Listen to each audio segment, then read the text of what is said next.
Hello friends, स्वागत है आप सभी का अपने चैनल T10 स्टडी पर। आज के वीडियो में हम लोग बात करेंगे उत्सर्जन तंत्र यानी एक्सक्रीटरी सिस्टम के बारे में। इससे पहले मैंने 3 चैप्टर कंप्लीट करा रखा है, जिसमें life process, respiration and transportation. ठीक है, तीनों चैप्टर मैंने अच्छे से आप लोगों को समझाया है। यदि आपने नहीं देखा है तो आप उसे प्लेलिस्ट में जा कर के चेक कर सकते हैं। मैंने सभी चैप्टर का कह लें या सभी सब्जेक्ट का मैंने अलग अलग प्लेलिस्ट बना रखा, चैप्टर का नहीं सब्जेक्ट का। ठीक है, तो आज हम लोग बात करेंगे जनरली कि उत्सर्जन क्या है, उत्सर्जन से जुड़े हुए जितने भी पॉइंट्स होते हैं सभी के बारे में डिस्कस करेंगे। तो चलिए स्टार्ट करते हैं। लेकिन यदि आप चैनल पर फर्स्ट टाइम विजिट कर रहे हैं तो सब्सक्राइब ज़रूर कर लीजिएगा, ताकि हम जो भी वीडियो अपलोड करेंगे उसका नोटिफिकेशन आपको मिलता रहे। चलिए, सबसे पहले हम लोग बात कर लेते हैं परिभाषा कि उत्सर्जन आखिर है क्या, उत्सर्जन कहते किसे हैं। तो देखिए, उत्सर्जन का सीधा तात्पर्य होता है किसी भी पदार्थ को बाहर निष्कासित करना। यानी कह लें हमारे शरीर में विभिन्न प्रकार के उपापचयी क्रियाएं होती है। उपापचयी क्रियाएं मतलब अपचयन और उपचयन, ऑक्सीडेशन एंड रिडक्शन। ये ऑक्सीडेशन एंड रिडक्शन जो होता है हमारे बॉडी के अंदर, तो इसके कारण क्या होता है कि डिफरेंट टाइप के जो हानिकारक पदार्थ होते हैं, नाइट्रोजनी पदार्थ होते हैं, उत्सर्जी पदार्थ होते हैं, उनका निर्माण होता है। और इन्हीं पदार्थों को शरीर से बाहर निकालने की प्रक्रिया को हम लोग किस नाम से जानते हैं? उत्सर्जन के नाम से जानते हैं। ठीक है, तो परिभाषा समझ में आ गया होगा कि उपापचयी क्रियाओं के फलस्वरूप जितने भी पदार्थ बनते हैं उनको हमारे शरीर से बाहर निष्कासित करने की प्रक्रिया को ही हम क्या कहते हैं? क्या कहते हैं? उत्सर्जन कहते हैं। ठीक है, अब देखिए, उत्सर्जन जो होता है तो उत्सर्जन के लिए हमारे शरीर में सिर्फ एक ही अंग मिलकर के एक ही अंग ये काम नहीं करता है, वरन हमारे शरीर में बहुत सारे ऐसे अंग हैं जो उत्सर्जन को संपादित करता है, उत्सर्जन की क्रिया को संपादित करता है। फॉर एग्जाम्पल की बात कर लें तो सबसे इम्पोर्टेंट या सबसे महत्वपूर्ण जो हमारे शरीर में उत्सर्जी अंग बोला जाता है वह है किडनी। उसके साथ साथ हमारे शरीर में त्वचा, ये भी उत्सर्जन का काम करता है। ठीक है, फेफड़ा ये भी उत्सर्जन का काम करता है, यकृत ये भी उत्सर्जन का काम करता है। ठीक है, यानी कि कह लें कि बहुत सारे ऐसे अंग हैं जो कि उत्सर्जन के क्रिया में मदद करते हैं, सहभागीदारी निभाते हैं। तो इन सभी अंगों को सम्मिलित रूप से क्या कहते हैं? तो इन सभी अंगों को सम्मिलित रूप से बोलते हैं उत्सर्जन तंत्र। यानी इस तरीके से परिभाषित करेंगे, हमारे शरीर में उत्सर्जन के लिए जितने भी अंग होते हैं उन सभी अंगों को सम्मिलित रूप से या मिलाकर क्या कहेंगे? परिवहन तंत्र कहेंगे। ठीक है, तो ये दोनों पॉइंट कंप्लीट हो गया होगा, परिवहन और उत्सर्जन तंत्र। ओके, अब देखिए, अब हमारा मेन टॉपिक आता है कि हमारे शरीर में कैसे उत्सर्जन होता है, मनुष्य में कैसे उत्सर्जन होता है। तो मैंने अभी बता ही दिया कि मनुष्य में डिफरेंट टाइप के ऑर्गन्स होते हैं जो कि एक्सक्रीशन में हेल्प करता है, लाइक किडनी, फेफड़ा, ये सब चीज़। तो हम लोग इस वीडियो में जनरली बात करेंगे किडनी के बारे में। ठीक है, कि किडनी जो है हमारे शरीर में किस तरीके से काम करता है। ठीक है, उससे पहले हम जान लें कि किडनी होता क्या है। तो देखिए, अगर हम किडनी की बात करें तो किडनी कहाँ स्थित होता है? हमारे उदर गुहा में स्थित होता है। ठीक है, और किडनी की संख्या कितनी होती है? प्रत्येक मनुष्य के शरीर में किडनी की संख्या 2 होती है, जो हमारे उदर गुहा में स्थित होती है। ओके, समझ में आ गया होगा। और किडनी का अगर हम शेप की बात करें, इसके साइज़ की बात करें कि इसका आकार कैसा होता है, तो इसका आकार होता है सेम के बीज के जैसा। सॉरी, सेब नहीं, सेम। ठीक है, सेम का जो बीज होता है उसी के जैसा इसका स्ट्रक्चर होता है। तो कैसा? सेम का बीज कैसा होता है? तो देखिए, मैं यहाँ पर आपको बना के बता रहा हूँ। ये कुछ इस तरीके से होता है हमारे शरीर में। ठीक है, देखिए, इस टाइप का किडनी का स्ट्रक्चर होता है हमारे शरीर में। ठीक है, ये जो है आपका मूत्र नलिका है, ये होता है धमनी और ये होता है शिरा। अब इसके अंदर अगर हम जाएं तो कुछ इस तरीके से ये अपना स्ट्रक्चर बनाए हुए होते हैं। ठीक है, कुछ इस टाइप का इसके अंदर स्ट्रक्चर होता है। ठीक है, तो जनरली जो हमारा किडनी होता है उसका स्ट्रक्चर कुछ इस टाइप का होता है। तो उम्मीद करते हैं कि ये पिक आप लोगों को समझ में आ रहा होगा। तो ये जो है ये तो मूत्र नली में चला जाता है। ठीक है, और ये क्या करता है? ये जो धमनी है यह शुद्ध ब्लड को किडनी में लाता है। ठीक है, कौन से ब्लड को? शुद्ध ब्लड को।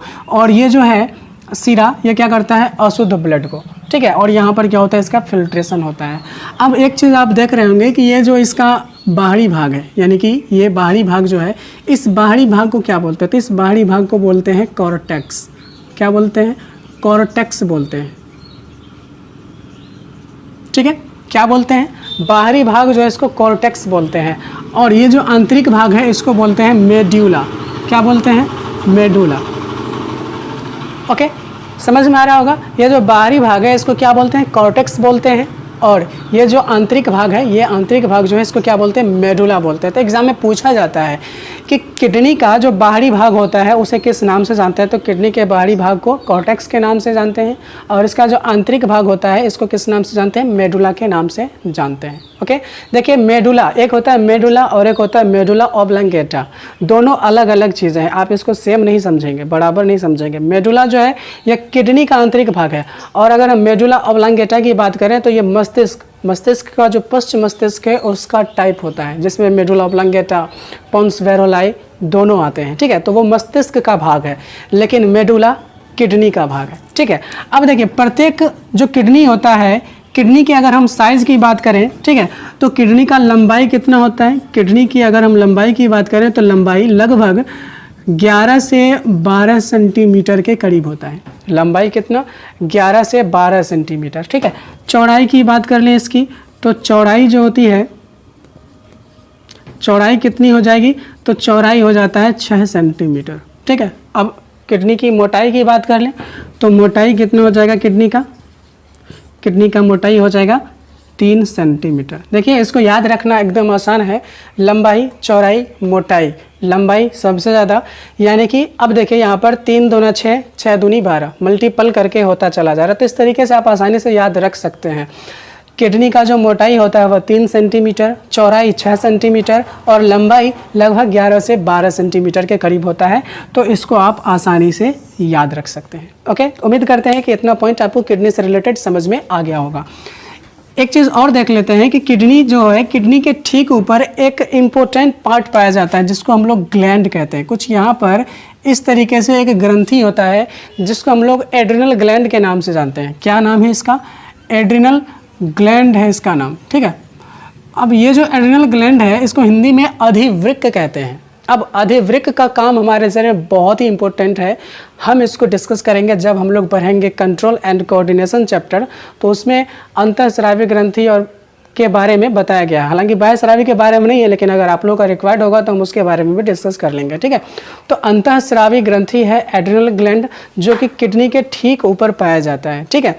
याद रखिएगा, इससे स्रावित होता है कौन सा हार्मोन? एड्रिनलिन हार्मोन स्रावित होता है। एड्रिनलिन हार्मोन जो क्या करता है? आपातकालीन स्थिति में स्रावित होता है। आपातकालीन कहने का मतलब ये होता है एकाएक क्या होता है, अगर किसी भी प्रकार का टेंशन आता है हमारे शरीर के ऊपर या किसी चीज़ से डर जाते हैं तो उससे लड़ने के लिए, उससे हमारे शरीर को बचाने के लिए, हार्ट बीट को कंट्रोल करने के लिए एड्रिनलिन हार्मोन स्रावित होता है एड्रिनल ग्लैंड से, ठीक है। इसीलिए एड्रिनलिन हार्मोन को क्या कहा जाता है? आपातकालीन हार्मोन। और एड्रिनल ग्लैंड को आपातकालीन ग्रंथि के नाम से भी जाना जाता है। कभी कभी एड्रिनलिन हार्मोन को लरो और उरो हार्मोन के नाम से भी जाना जाता है। तो उम्मीद करते हैं कि ये सारा पॉइंट आप लोगों को किडनी से रिलेटेड समझ में आ गया होगा, ठीक है। तो ये हमारा किडनी कंप्लीट होता है। अब बात आता है कि किडनी जो है यह बना किससे है, आखिर इसमें ऐसी कौन सी कोशिका है सबसे छोटी जिससे इसका फॉर्मेशन हुआ है। तो किडनी का जो सबसे छोटा यूनिट होता है, या कह लें कि फंक्शनल यूनिट होता है। फंक्शनल यूनिट कौन सा होता है? यानी वृक्क की इकाई की बात कर लें तो ये होता है नेफ्रॉन। क्या होता है? नेफ्रॉन। और अगर हम बात करें प्रत्येक वृक्क में कितना नेफ्रॉन होता है, तो लगभग 10 लाख के करीब क्या होता है? नेफ्रॉन होता है प्रत्येक वृक्क में। मतलब शरीर में 2 वृक्क होते हैं, इसका मतलब 10 दूना 20 लाख के करीब क्या होगा? हमारे शरीर की अगर बात करें तो 20 लाख से भी ज़्यादा। ये एवरेज है, ओके। ऐसा नहीं है कि फिक्स 20 लाख कह दिया तो 20 लाख ही, ठीक है, एवरेज लिया जाता है। तो 20 लाख लगभग नेफ्रॉन की संख्या प्रत्येक किडनी में होती है, ठीक है। और किडनी जितना भी वर्क करता है, एक्सक्रिएशन में जितना भी वर्क डन करता है, ठीक है, उस सभी काम में मदद कौन करता है? नेफ्रॉन करता है। इसीलिए इसे फंक्शनल यूनिट के नाम से जाना जाता है, ठीक है। अगर एग्जाम में पूछ ले कि वृक्क की क्रियात्मक इकाई किसे कहा जाता है, तो आप याद रखेंगे किसे कहा जाता है? नेफ्रॉन को। और संरचनात्मक इकाई भी, स्ट्रक्चरल यूनिट भी नेफ्रॉन को ही कहा जाता है। इसी नाम से जुड़ता मिलता जुलता एक और नाम है न्यूरॉन, ठीक है। अक्सर क्या होता है एग्जाम में ये दोनों ऑप्शन मिल जाते हैं, तो उस समय क्या होता है कंफ्यूज करके हम लोग, अक्सर होता है न्यूरॉन टिक करके आ जाते हैं। तो याद रखना है वृक्क की जो यूनिट है वो नेफ्रॉन है, ना कि न्यूरॉन। न्यूरॉन किसका यूनिट है? तो न्यूरॉन यूनिट है नर्व सेल का, तंत्रिका कोशिका का, ठीक है, तंत्रिका कोशिका का। तंत्रिका कोशिका के बारे में भी हम लोगों को पढ़ना है, जो हम लोग उसी चैप्टर में पढ़ेंगे जिस चैप्टर में ग्लैंड के बारे में पढ़ेंगे, यानी कंट्रोल एंड कोऑर्डिनेशन में, ठीक है। तो ये दोनों पॉइंट आप लोगों को याद रखना है। क्या कि वृक्क की जो इकाई है वह क्या है? न्यूरॉन है। वृक्क की इकाई न्यूरॉन या नेफ्रॉन? नेफ्रॉन है, न्यूरॉन नहीं, नेफ्रॉन है, ठीक है। चलिए अब हम बात कर लेते हैं, इतना सारा चीज़ हम लोग का कंप्लीट हो गया। चलिए एक बार थोड़ा सा रिकॉल कर लें। हम बात कर लें उत्सर्जन के परिभाषा का। परिभाषा क्या होता है? उपापचयी क्रियाओं के फलस्वरूप जितने भी नाइट्रोजनी पदार्थ बनता है उनको हमारे शरीर से निष्कासित करने की प्रक्रिया को क्या कहते हैं? उत्सर्जन कहते हैं। उत्सर्जन में बहुत सारे अंग मदद करते हैं, उन सभी अंगों को सम्मिलित रूप से क्या कहते हैं? उत्सर्जी अंग कहते हैं, ठीक है, या उत्सर्जन तंत्र कह लें इसको, ठीक है। सभी को कंप्लीट एक साथ बॉन्डेड करेंगे तो वो सारा क्या कहलाएगा? परिवहन तंत्र कहलाएगा। सभी मिल करके परिवहन तंत्र कहलाएगा, ठीक है। अब मानव में उत्सर्जन की बात करें तो मानव में उत्सर्जन के लिए प्रमुख अंग कौन सा है? किडनी है। इसके साथ साथ और भी अंग हैं जैसे फेफड़ा, लीवर वगैरह, लेकिन प्रमुख अंग किडनी है। किडनी बना किससे है? नेफ्रॉन से बना है। देखिए कभी कभार हम भी कंफ्यूज कर जाते हैं, नेफ्रॉन न्यूरॉन बोलना नेफ्रॉन होता है लेकिन न्यूरॉन बोल देते हैं, ठीक है, ध्यान दीजिएगा, अक्सर होता है ऐसा गलती। नेफ्रॉन क्या है? वृक्क का यूनिट है, ठीक है। और प्रत्येक वृक्क में कितना? 10 लाख के करीब नेफ्रॉन पाया जाता है। अब बात कर लें वृक्क का कार्य। वृक्क का कार्य यानी वृक्क कार्य कैसे करता है? तो देखिए वृक्क के द्वारा जो कार्य होता है वह 3 चरणों में कंप्लीट होता है, ठीक है। कौन कौन सा है? तो देखिए एक तो है ग्लोमेरुलर फिल्ट्रेशन, एक है ट्यूबुलर पुनर्वशोषण, एक है ट्यूबुलर स्रवण, ठीक है। तो ये तीनों क्रियाएं मिल करके, यानी कह लें वृक्क जो कार्य करता है यह इसी 3 चरण में कंप्लीट करता है, ओके। तो चलिए एक पिक बनाते हैं और उसकी सहायता से हम लोग देखेंगे कि कैसे वृक्क काम करता है।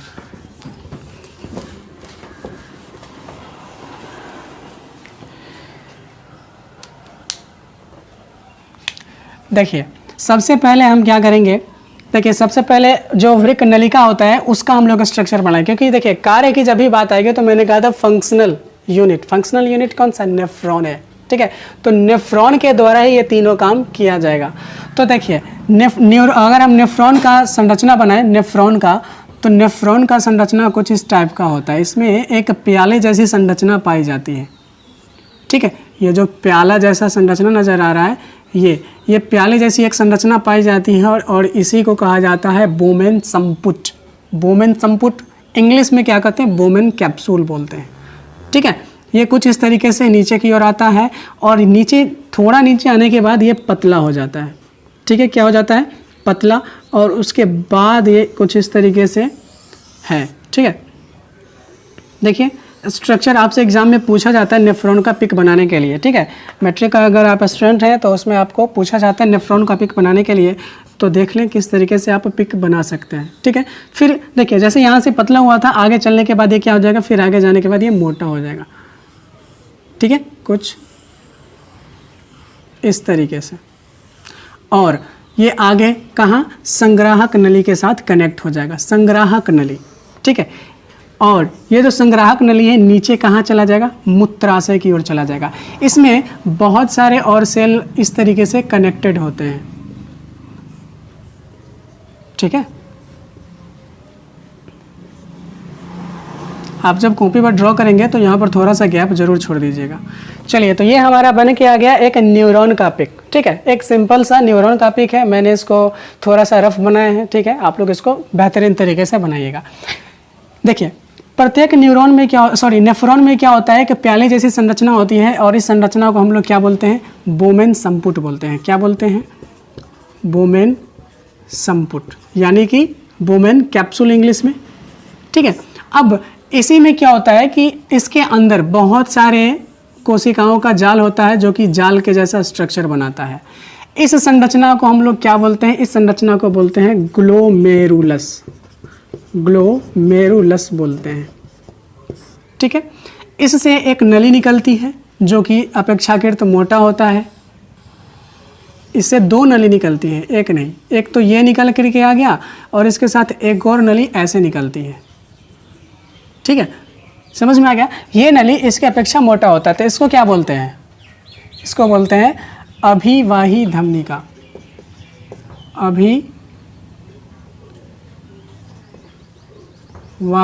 धमनिका, और इसको क्या बोलते हैं, अपवाही धमनिका। ओके, क्या बोलते हैं, अपवाही धमनिका। अभिवाही धमनिका का व्यास अपवाही धमनिका से अधिक होता है। अब ये क्या होगा, शरीर के सभी भागों से ब्लड को लेकर के आएगा ग्लोमेरुलस में। अब देखिए कार्य कैसे होगा, सबसे पहला तो काम हुआ ग्लोमेरुलस फिल्ट्रेशन, यानी कि ये जो ग्लोमेरुलर है, ग्लोमेरुलर में जो फिल्ट्रेशन होगा उसी को हम लोग क्या कहते हैं, ग्लोमेरुलस फिल्ट्रेशन कहते हैं।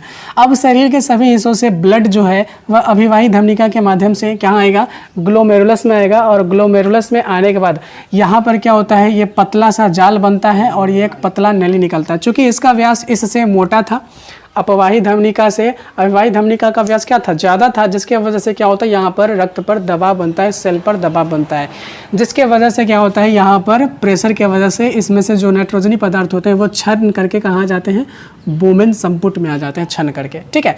और जो बच गए शुद्ध ब्लड वो अपवाही धमनिका के माध्यम से शरीर के सभी भागों में ट्रांसफर हो जाता है। यानी यहाँ पर ग्लोमेरुलस में क्या हो गया, अधिक दाब के वजह से ब्लड का फिल्ट्रेशन हो गया, रक्त का शुद्धिकरण हो गया, ठीक है। तो ग्लोमेरुलर फिल्ट्रेशन समझ में आ गया। ग्लोमेरुलस में रक्त के अधिक दबाव के वजह से क्या होता है, जो क्षमता है जितने भी ब्लड के साथ आते हैं मिनरल्स वगैरह, ग्लूकोज वगैरह, उन सभी को हम लोग क्या बोलते हैं, ग्लोमेरुलर फिल्ट्रेशन बोलते हैं। डायरेक्ट कह लें ग्लोमेरुलर में होने वाले फिल्ट्रेशन को ही ग्लोमेरुलस फिल्ट्रेशन कहते हैं, ठीक है। उसके बाद ये नली नीचे की ओर ये जो फिल्ट्रेट बचता है वो आगे नली में नीचे की ओर आता है। इस नली को देखिए, ये व्यास यहाँ से और यहाँ तक जो पतला वाला व्यास है इसको बोलते हैं हेर्नेले का चाप, हेर्नेले का चाप, ठीक है। क्या बोलते हैं इसको, हेर्नेले का चाप। अब जब ये फिल्ट्रेट इस नली में आ जाता है तो यहाँ पर जब अल्ट्रा फिल्ट्रेशन होता है, यानी कि उच्च दाब पर जो यहाँ पर फिल्ट्रेशन होता है, तो फिल्ट्रेट्स के साथ साथ कुछ ऐसे भी पदार्थ होते हैं, अच्छे पदार्थ, जो कि इस नली में आ जाते हैं। तो उस अच्छे पदार्थ को ये जो नेफ्रॉन की जो नलिका है, वृक्क कोशिका है, यह क्या कर लेती है, अवशोषित कर लेती है। तो वृक्क नलिका के द्वारा बचे हुए पदार्थों का अवशोषण ही क्या कहलाता है, ट्यूबुलर पुनर्वशोषण कहलाता है। ओके, समझ में आ रहा होगा। और अवशोषित कर लिया। अब चूंकि जब ये अवशोषित कर लिया, फिर आगे की ओर जाएगा, तो आगे की ओर जाने के बाद इस कोशिका से भी कुछ अपशिष्ट पदार्थ क्या होते हैं, इस ट्यूब में स्रावित होते रहते हैं। तो वृक्क नलिका के दीवार से क्या होता है, बहुत सारे अपशिष्ट पदार्थ वृक्क नलिका की कोशिका यानी वृक्क कोशिका में स्रावित होते रहते हैं, जिसे हम ट्यूबुलर स्रवन कहते हैं, ठीक है। उसके बाद जितने भी अपशिष्ट पदार्थ बने, लाइक यूरिन की बात कर लें, मूत्र की बात कर लें, तो ये सीधे कहाँ आता है, संग्राहक नली में। इसको क्या बोलते हैं, संग्राहक नली बोलते हैं। संग्राहक नली में आता है और इसके बाद ये मूत्राशय में जाकर के स्टोर रहता है, और जब मूत्राशय भर जाता है तो हमें पेशाब का आभास होता है और हम लोग क्या करते हैं, उसको त्याग देते हैं, ठीक है। तो उम्मीद करते हैं कि ये सारा पॉइंट आप लोगों को समझ में आ गया होगा। ग्लोमेरुलर फिल्ट्रेशन, ट्यूबुलर पुनर्वशोषण और ट्यूबुलर स्रवन क्या है, सभी को समझ में आ गया होगा। एक बार रिकॉल कर लेते हैं, वृक्क के द्वारा कार्य कैसे होता है। तो याद रखिएगा, वृक्क के द्वारा कार्य 3 चरणों में संपन्न होता है। पहला ट्यूबुलर पहला क्या हो जाएगा, ग्लोमेरुलर फिल्ट्रेशन, ट्यूबुलर पुनर्वशोषण और ट्यूबुलर स्रवन, 3 चरण। ये ग्लोमेरुलर फिल्ट्रेशन में क्या होता है, ग्लोमेरुलस में होने वाले फिल्ट्रेशन को ही ग्लोमेरुलर फिल्ट्रेशन बोलते हैं। कभी कभार क्या पूछ लेता है, अल्ट्रा फिल्ट्रेशन किसे कहते हैं। तो चूंकि ग्लोमेरुलस में उच्च दाब के कारण फिल्ट्रेशन होता है, इसीलिए इसे क्या बोलते हैं, अल्ट्रा फिल्ट्रेशन बोलते हैं। फिर क्या होता है, कभी कभी कोशिका जो वृक्क कोशिका होती है, ठीक है, यानी कि नेफ्रॉन। तो नेफ्रॉन की जो दीवार होती है कुछ अच्छे पदार्थ को अवशोषित कर लेती है, इसी को क्या बोलते हैं, ट्यूबुलर पुनर्वशोषण। और नेफ्रॉन की दीवार से कुछ पदार्थ स्रावित होकर के मिल जाते हैं, कौन किसमें, जो उत्सर्जी पदार्थ होते हैं वृक्क कोशिका के अंदर, उसमें अगर के मिल जाते हैं, इसे हम क्या बोलते हैं, ट्यूबुलर स्रवण बोलते हैं। ठीक है, तो इन तीनों काम हो जाने के बाद लास्ट में हमें क्या मिलता है, मूत्र बन के कहाँ, यूरेथ्रा में जाकर के संचित रहता है। ठीक है, कहाँ, यूरेथ्रा में जाकर के संचित रहता है। अब हम बात कर लें मूत्र का, तो मूत्र जो है हल्का पीले रंग का द्रव होता है जो अम्लीय होता है। ठीक है, अम्लीय कहने का मतलब, अगर आपने पिछला क्लास देखा होगा तो मैंने बताया था कि सोरेनसन ने एक पैमाना दिया था और उसी पैमाने के माध्यम से उन्होंने बताया था कि कोई पदार्थ अम्लीय है कि क्षारीय है। ठीक है, तो देखिए मूत्र की बात कर लें तो मूत्र क्या है, मूत्र सबसे पहले एग्जाम में पूछा जाता है मूत्र क्या है, तो याद रखिएगा मूत्र हल्के पीले रंग का अम्लीय पदार्थ है। ठीक है, जिसमें सबसे ज़्यादा मात्रा में जल पाया जाता है, लगभग 90% के करीब इसमें जल पाया जाता है। ठीक है, उसके बाद और भी अन्य कार्बनिक पदार्थ होते हैं जैसे कि यूरिया, यूरिक अम्ल। ठीक है, तो ये सारे होते हैं। अब मूत्र के रंग की बात कर लें तो मूत्र का रंग मैंने जस्ट कहा पीला होता है। मूत्र का रंग कैसा होता है, पीला होता है मूत्र का रंग। ठीक है, क्यों होता है मूत्र का रंग पीला, तो इसमें एक पिगमेंट पाया जाता है जिसका नाम है यूरोक्रोम। मूत्र में एक पिगमेंट होता है और उस पिगमेंट का नाम क्या है, यूरोक्रोम, और इसी यूरोक्रोम के वजह से क्या होता है, मूत्र का रंग पीला होता है। पीएच मान की बात कर लें तो पीएच वैल्यू होता है 6, और अगर किसी भी सब्सटेंस, किसी भी मैटर का यदि पीएच वैल्यू 6 है तो वह किस नेचर का होगा, एसिडिक नेचर का होगा। कौन से नेचर का, एसिडिक नेचर का होगा। तो उम्मीद करते हैं कि सारा पॉइंट समझ में आ गया होगा। ठीक है, हम लोग बात करेंगे पौधों में उत्सर्जन कैसे होता है। ठीक है, पिछले चैप्टर में हम लोगों ने, पिछले क्लासेस में हम लोगों ने जंतु में उत्सर्जन कैसे होता है या फिर हीमोडायलिसिस क्या है, इन सभी चीज़ों के बारे में डिस्कस कराया था।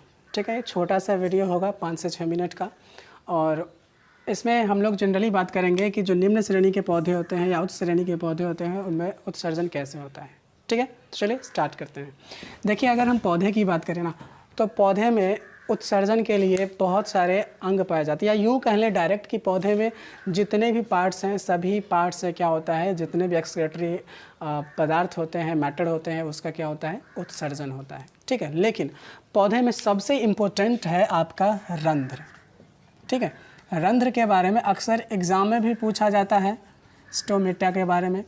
ठीक है, तो देखिए स्टोमेटा क्या है, अगर हम किसी भी पत्ती का स्ट्रक्चर बनाएं, ठीक है, तो कुछ इस टाइप का बनेगा पत्ती का स्ट्रक्चर अगर हम बनाएं, तो इसमें क्या होता है कि पत्ती में बहुत सारे छोटे छोटे छिद्र पाए जाते हैं। ठीक है, अगर मान लीजिए इस छिद्र को अगर हम माइक्रोस्कोप की सहायता से देखेंगे बड़ा करके, तो ये छिद्र हमें कुछ इस टाइप का नज़र आएगा। आपने काजू खाया होगा, ठीक है, जब 2 काजू को हम लोग एक साथ कुछ इस तरीके से मिलाएंगे तो हमारा स्ट्रक्चर ऐसा बन करके आएगा। तो जो रंध्र का स्ट्रक्चर होता है जनरली इसी टाइप का होता है, स्टोमेटा का जो स्ट्रक्चर होता है जनरली इसी टाइप का होता है। ठीक है, तो पौधे में उत्सर्जन के लिए ये अंग यानी कि रंध्र जो है, स्टोमेटा जो है, वो काफ़ी इंपॉर्टेंस रखता है। सब पौधे में सबसे ज़्यादा अगर उत्सर्जन होता है तो कौन से अंग के माध्यम से, रंध्र के माध्यम से होता है। ठीक है, एक आता है वात रंध्र। ठीक है, अब ये वात रंध्र क्या है, तो जनरली ये वात रंध्र जो होता है वह नए पौधों में नहीं पाया जाता है। वात रंध्र पाया जाता है आपको जो पुराने वृक्ष होते हैं उनमें, और वो भी किस में, तो पुराने वृक्ष का जो छाल होता है उसमें आपने दरारें देखी होंगी, उन्हीं दरार को किस नाम से बुलाते हैं, वात रंध्र के नाम से बुलाते हैं। ओके, समझ में आ गया। रंध्र क्या है, तो पौधे की पत्तियों में पाए जाने वाले छोटे छोटे जो छिद्र होते हैं उन्हीं को रंध्र कहते हैं। और वात रंध्र क्या है, तो पुराने वृक्षों के छाल में जो दरारें होती हैं उन्हीं को हम लोग क्या कहते हैं, वात रंध्र कहते हैं। जनरली मैक्सिमम जो एक्सक्रिएशन होता है वह रंध्र के माध्यम से, उसके बाद वात रंध्र के माध्यम से। और भी कुछ है, जैसे मान लीजिए कि पौधे की कोशिका का जो रिक्त स्थान होता है उसमें भी बहुत सारे उत्सर्जी पदार्थ होते हैं, तो छाल के हटने से या फिर पौधे की जो पत्तियां होती है उनके टूटने के वजह से भी क्या होता है, जो भी उसमें उत्सर्जी पदार्थ होते हैं वो स्रावित होते रहते हैं। ठीक है, तो ये इंपॉर्टेंट है, याद रखिएगा। रंध्र का परिभाषा पूछा जाता है एग्जाम में। हाँ, एक चीज़ और समझ लीजिए, कभी कभार पूछ लिया जाता है एग्जामिनेशन में कि रंध्र का खुलना और बंद होना किस पर निर्भर करता है। ये MCQ यानी ऑब्जेक्टिव में भी आपका बोर्ड का जो एग्ज़ाम हुआ मैट्रिक का, उसमें बहुत बार रिपीट हुआ है। तो रंध्र का जो खुलना और बंद होना होता है, ये जो मैंने अभी रंध्र का स्ट्रक्चर बनाया था यहाँ पर, तो ये जो खुलता है और बंद होता है यह किस पर निर्भर करता है। तो देखिए रंध्र का जो ये एक्सटर्नल स्ट्रक्चर है, ये इस वाले को क्या बोलते हैं, द्वार कोशिका बोलते हैं, ठीक है। और द्वार कोशिका की वजह से क्या होता है, यानी कि द्वार कोशिका के स्फीति दर के वजह से क्या होता है कि ये खुलता और बंद होता है। तो कैसे, देखिए होता क्या है कि जब जल की मात्रा इस द्वार कोशिका में बढ़ जाती है तो यह क्या होता है, धीरे धीरे चिपक जाता है, और चिपकने के बाद का जब चिपक जाता है तो उसके बाद इसका स्ट्रक्चर कुछ इस टाइप का हो जाता है, यानी कि द्वार कोशिका ये रंध्र जो होता है वह बंद हो जाता है, ठीक है। लेकिन जब जैसे ही इसमें से वाष्प उत्सर्जित होगा तो ये धीरे धीरे खुलना स्टार्ट होगा और खुल करके सारा जितने भी एक्सक्रीटरी पदार्थ होंगे वो सारा बाहर उत्सर्जित हो जाएंगे। तो एग्जाम में पूछा जाता है, ये पॉइंट याद रखिएगा कि रंध्रों का खुलना और बंद होना किस पर निर्भर करता है, तो रंध्रों का खुलना और बंद होना द्वार कोशिका के ऊपर निर्भर करता है, ठीक है, ओके। उसके बाद ये चीज़ हमने डिस्कस कर ही लिया कि कहाँ कहाँ से उत्सर्जन होगा। अब कुछ है एग्जाम्पल जो एग्ज़ाम में पूछे जाते हैं कि कौन से पौधे के माध्यम से जो होता है कौन सा उत्सर्जी पदार्थ स्रावित होता है।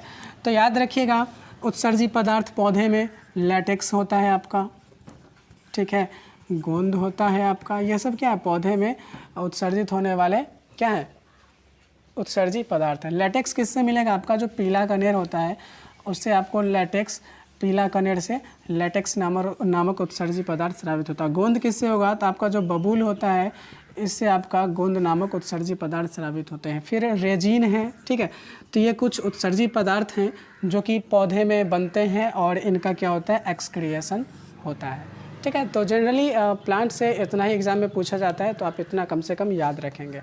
बेसिकली आपको याद रखना है रंध्र के बारे में कि रंध्र क्या है, कहाँ पाया जाता है, ठीक है, और रंध्र का खुलना और बंद होना किस पर निर्भर करता है, और कुछ उत्सर्जी पदार्थों के नाम याद रखना है और किन से कौन से पौधे से कौन सा उत्सर्जी पदार्थ स्रावित होता है, ठीक है। तो उम्मीद करते हैं कि ये सेशन आप लोगों को पसंद आया होगा। छोटा सा वीडियो था, अगर पसंद आया होगा तो दोस्तों में शेयर कर दीजिएगा, लाइक कर दीजिएगा और सब्सक्राइब करके बेल आइकन को क्लिक कर दीजिएगा ताकि जब भी हम वीडियो अपलोड करेंगे तो उसका नोटिफिकेशन आपको मिले। इसमें हम लोग डिस्कस करेंगे हीमोडायलिसिस के बारे में कि हीमोडायलिसिस है क्या, ठीक है।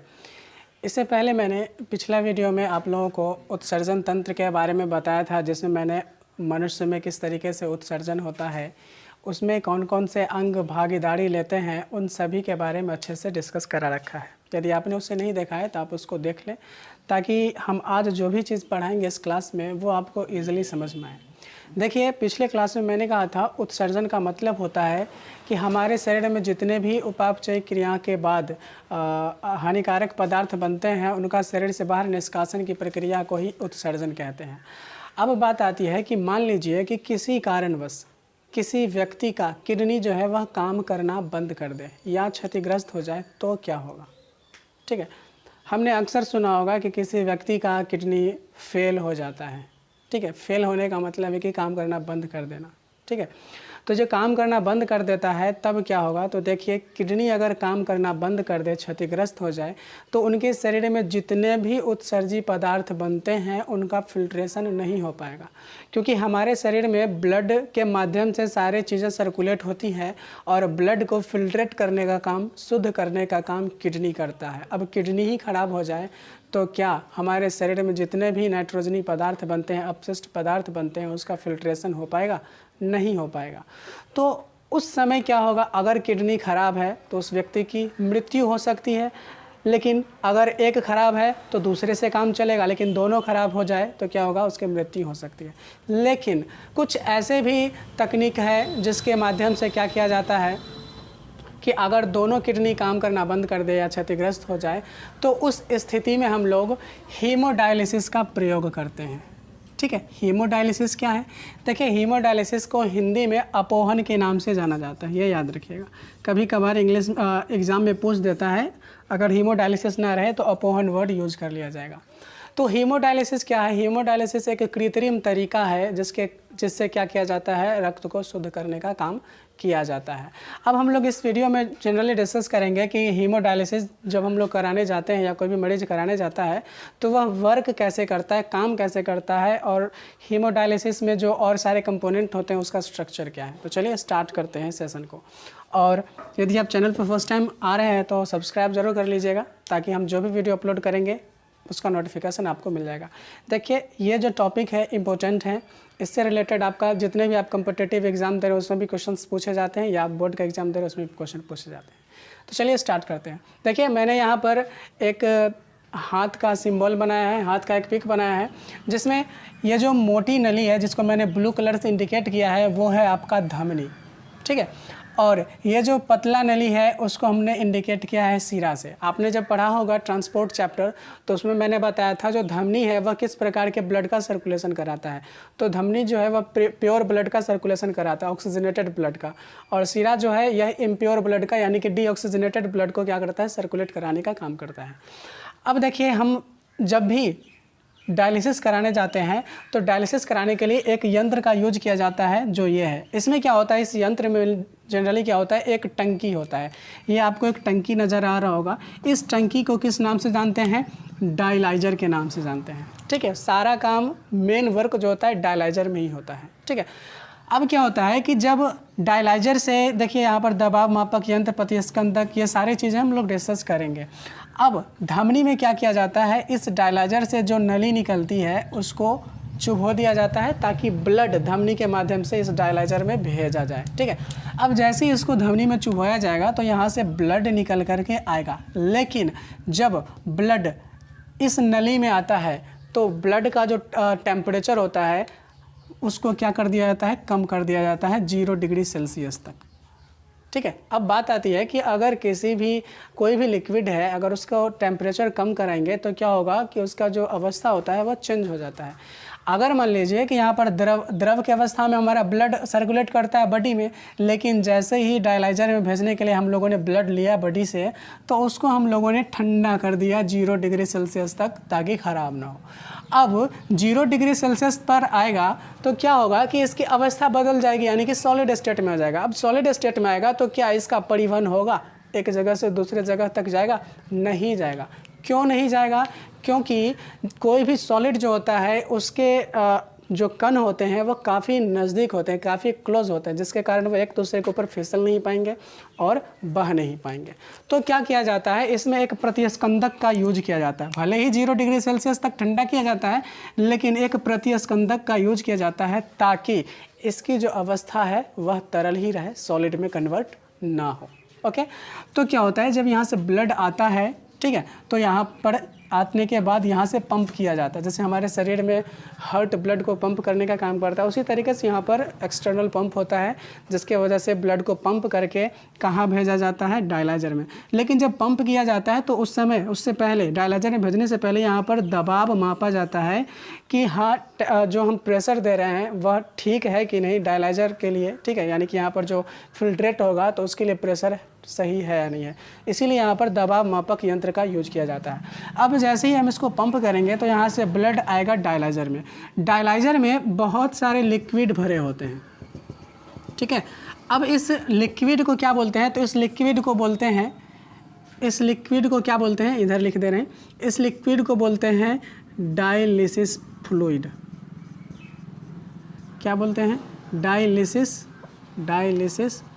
फ्लूइड कहते हैं, ठीक है, फ्लूइड। और इसी में क्या होता है, इसी में एक संरचना लटकी होती है और इस संरचना को हम लोग बोलते हैं क्या, किसकी संरचना, सेलोफेन की संरचना लटकी होती है। जब ब्लड इसमें आता है तो सेलोफेन की जो संरचना होती है यह क्या होता है, सेमी परमेएबल होता है। इसमें बहुत सारे छोटे छोटे छिद्र होते हैं। जब प्रेशर दिया जाता है तो ये जैसे ही इसमें आता है, किसमें, डायलाइजर जो टंकी है इसमें आता है, तो डायलाइजर में जो सेलोफेन की संरचना लटकी होती है उसमें ब्लड पर पंप करके प्रेशर डाला जाता है, जिसकी वजह से क्या होता है, जितने भी उसमें अपशिष्ट पदार्थ होते हैं इस सेलोफेन की संरचना का जो छिद्र होता है उसके माध्यम से डायलिसिस फ्लूइड में आ जाता है। और जैसे ही अशुद्धि डायलिसिस फ्लूइड में आ गई तो इस सेलोफेन में बचा सिर्फ शुद्ध रक्त, शुद्ध रक्त। फिर क्या होगा, ये आगे सर्कुलेट होगा और फिर से सीरा के माध्यम से शरीर में ट्रांसफ़र कर दिया जाता है, ठीक है। उम्मीद करते हैं कि ये समझ में आ गया होगा। एक बार रिकॉल कर लेते हैं। होता क्या है कि जब भी हम लोग डायलिसिस कराने के लिए जाते हैं, अपहरण कराने के लिए जाते हैं, तो एक मशीन का यूज किया जाता है और उस मशीन को क्या बोलते हैं, डायलिसिस मशीन बोलते हैं, ठीक है। डायलिसिस मशीन में क्या होता है, एक टंकी होती है जिसको क्या बोलते हैं, डायलाइज़र बोलते हैं। टंकी में बहुत सारा लिक्विड भरा होता है और इस लिक्विड को डायलिसिस फ्लूइड के नाम से जानते हैं, ठीक है। और इसी डायलिसिस फ्लूइड में एक सेलोफेन नामक संरचना लटकी होती है, ठीक है, जो क्या होता है, अर्धपारगम्य होता है। जब भी ब्लड धमनी के माध्यम से आता है तो यहाँ पर पंप किया जाता है। पंप करने के बाद क्या होता है, ये कहाँ आता है, डायलिसिस फ्लूइड में आता है, डायलाइज़र में आता है और जिसके बाद यहाँ पर से अशुद्धि छन करके डायलिसिस फ्लूइड में चला जाता है और ब्लड प्योर हो जाता है। और प्योर होने के बाद फिर से यहाँ से क्या होता है, इसके माध्यम से पंप कर दिया जाता है। यहाँ पर एक और स्ट्रक्चर होता है पंप का, ठीक है, यहाँ से इसको पंप कर दिया जाता है और ये फिर से शरीर के सभी अंगों में ट्रांसफ़र हो जाता है। ओके, तो उम्मीद करते हैं कि ये पॉइंट आप लोगों को क्लियर हो गया होगा। एग्ज़ाम में पूछे जाते हैं, 5 नंबर वाले में ये क्वेश्चन पूछा जाता है अक्सर, ठीक है, तो इसको आप लोग अच्छे से देख लीजिएगा। तो उम्मीद करते हैं कि सारा पॉइंट समझ में आ गया होगा। तो वीडियो देखने के लिए बहुत बहुत धन्यवाद।